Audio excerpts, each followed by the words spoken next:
ജില്ലയിൽ മഞ്ഞപ്പിത്തം റിപ്പോർട്ട് ചെയ്യുന്ന സാഹചര്യത്തിൽ ജാഗ്രതാ നിർദ്ദേശം പുറപ്പെടുവിച്ച് ആരോഗ്യവകുപ്പ്.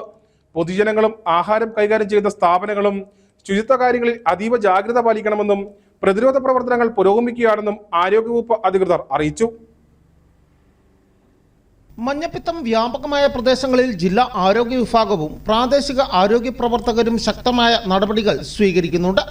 രോഗബാധിതരിൽ നിന്നും രോഗം മറ്റുള്ളവരിലേക്ക് അതിവേഗം പകരുമെന്നതിനാൽ രോഗബാധിതരും അവരുമായി സമ്പർക്കത്തിൽ വരുന്നവരും ശുചിത്വ കാര്യങ്ങളിൽ ശ്രദ്ധിക്കണം.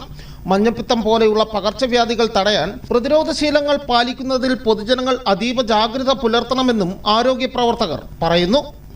നമുക്ക് മഞ്ഞപ്പിത്തം അഥവാ ഹെപ്പറ്റൈറ്റിസ് എ ജലത്തിലൂടെ പകരുന്ന ഒരു രോഗമാണ്. ഇപ്പൊ ജലദൗർലഭ്യമൊക്കെ വരുന്ന ഒരു സാഹചര്യത്തിൽ ഈ രോഗം പകരാനുള്ള സാധ്യതകൾ കൂടുതലാണ്. അപ്പം തിളപ്പിച്ചാർച്ച വെള്ളം കുടിക്കുക എന്നുള്ളതൊക്കെയാണ് ഇതിനകത്ത് ഏറ്റവും പ്രധാനപ്പെട്ട ഒരു കാര്യം. ഇത് കരളിനെ ബാധിക്കുന്ന ഒരു രോഗമാണ്.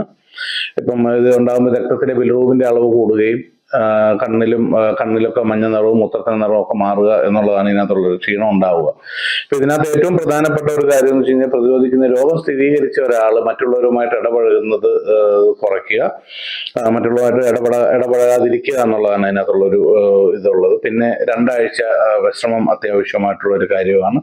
കഠിനമായിട്ടുള്ള ശാരീരിക പ്രവർത്തനങ്ങളിലൊന്നും ഏർപ്പെടാതിരിക്കുക. ഇവർക്ക് രോഗബാധിതരുമായിട്ട് ഭക്ഷണം പാകം ചെയ്യുക, രോഗബാധിതരായവർ ഭക്ഷണം പാകം ചെയ്യാതിരിക്കുക, മറ്റുള്ളവരുമായിട്ട് ഭക്ഷണം പങ്കുവെക്കാതിരിക്കുക, രോഗി ഉപയോഗിച്ച പാത്രങ്ങൾ, തുണികൾ, അവരുപയോഗിച്ച ടോയ്ലറ്റും ഒക്കെ ഡിസിൻഫെക്ട് ചെയ്യുക, അതെല്ലാം നമ്മൾ അണുമുക്തമാക്കിയതിന് ശേഷം മാത്രം ഉപയോഗിക്കുക എന്നുള്ളതാണ് ഇതിനകത്ത് ഏറ്റവും പ്രധാനപ്പെട്ട ഒരു കാര്യം. പിന്നെ മഞ്ഞപ്പിത്തം പോലുള്ള പനി മാറുന്നതിന് ഡോക്ടർ നിർദ്ദേശമല്ലാതെ പാരസെറ്റമോൾ പോലുള്ള മരുന്നുകൾ കഴിക്കാൻ പാടില്ല എന്നുള്ളതാണ് കാര്യം. ചിലത് ഒരുപക്ഷെ അത് രോഗം ഗുരുതരമാക്കാനൊക്കെ ഉള്ള കാര്യമുണ്ടാകും. കുട്ടികളുടെ മലം ശൗചാലയത്തിൽ മാത്രം, അതിൽ ടോയ്ലറ്റിൽ മാത്രം ആയിട്ട് ഡിസ്പോസ് ചെയ്യുക, അല്ലെന്നുണ്ടെങ്കിൽ അങ്ങനെയുള്ള കാര്യങ്ങൾ ആ ഒരു രീതിയിൽ ചെയ്യുക. പിന്നെ നമ്മളിപ്പോൾ ആരോഗ്യവകുപ്പ് പ്രതിരോധ പ്രവർത്തനം എന്നുള്ള നിലയിൽ ചെയ്യുന്നത് ഇപ്പം രോഗം സ്ഥിരീകരിച്ചിട്ടുള്ള അല്ലെങ്കിൽ രോഗം വന്നിട്ടുള്ള ഇപ്പം നമുക്ക് നെടുങ്കണ്ടം പഞ്ചായത്തിൽ അല്ലെങ്കിൽ ഒരു പ്രദേശത്ത് അങ്ങനെയുള്ളൊരു പ്രശ്നങ്ങളില്ല നിലവിൽ. പക്ഷെ ഈ രോഗം വരാനുള്ളൊരു സാധ്യത മുന്നിൽ കണ്ടുകൊണ്ട് നമ്മൾ ക്ലോറിനേഷൻ കൂടുതൽ ശക്തമാക്കുകയും ജലസ്രോതസ്സുകൾ സൂപ്പർ ക്ലോറിനേറ്റ് ചെയ്ത് ഉപയോഗിക്കുകയും ഒക്കെയാണ് നമ്മൾ ഇതുമായിട്ട് ബന്ധപ്പെട്ടിട്ട് ചെയ്യുന്നത്. പ്രതിരോധ പ്രവർത്തനങ്ങളുടെ ഭാഗമായി സൂപ്പർ ക്ലോറിനേഷനും ബോധവൽക്കരണ പ്രവർത്തനങ്ങളും നടന്നു വരികയാണ്. രോഗാണു ശരീരത്ത് പ്രവേശിച്ചാൽ രോഗലക്ഷണങ്ങൾ പ്രകടമാക്കാൻ 15 മുതൽ 50 ദിവസം വരെ എടുക്കാം.